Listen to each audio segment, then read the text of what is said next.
En tant que Miss Normandie, quelle spécialité du Calvados nous conseillerais-tu? J'aime beaucoup les tripes à la mode de Caen, même si c'est pas hyper glamour. Et même l'andouille de Vire. Dit comme ça envoie peut-être pas du rêve. Mais je vous assure qu'il faudra venir en Normandie pour la goûter parce que c'est quand même hyper bon.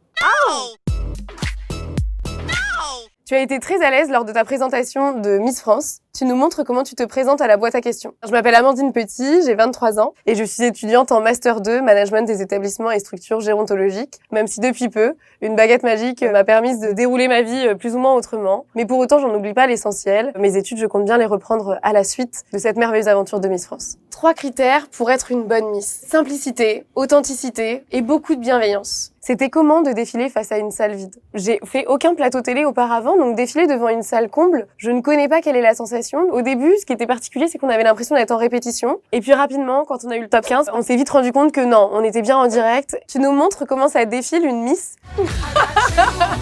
Mais une Miss, ça défile...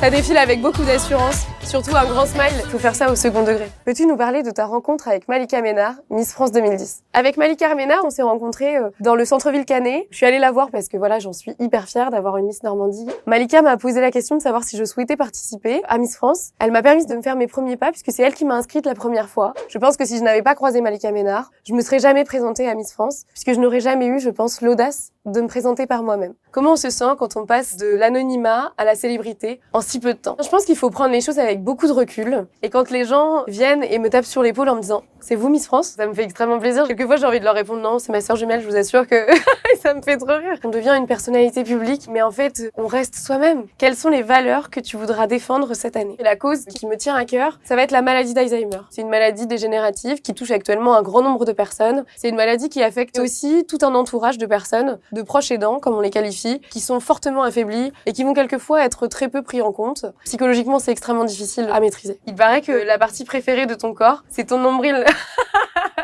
Vous vous êtes bien renseigné? Oui, c'est mon nombril parce qu'à l'intérieur de mon nombril, j'ai un tout petit grain de beauté qui a longtemps été un complexe. C'est pas forcément la partie que je préfère, mais je trouve ça hyper rigolo. Les critiques sur le concours de Miss France, on en pense quoi? Qu'il y ait des critiques sur le concours Miss France, je les entends et chacun a le droit de penser ce qu'il souhaite. Je suis totalement d'accord avec vous, défiler en maillot de bain, il y a rien de naturel, mais pour autant, personne m'a obligée à faire ce genre de choses et c'était juste incroyable et honnêtement, j'en garde que de merveilleux souvenirs. Alors s'il y en a qui critiquent, je n'ai rien d'autre à vous dire que de cesser de regarder cette émission-là si réellement elle vous embête. Complète les paroles de cette chanson.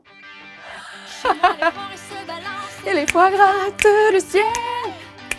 On entend les cris de New York et les bateaux sur la Seine. Dieu, où tu iras? Où mon pays sera toi? Où?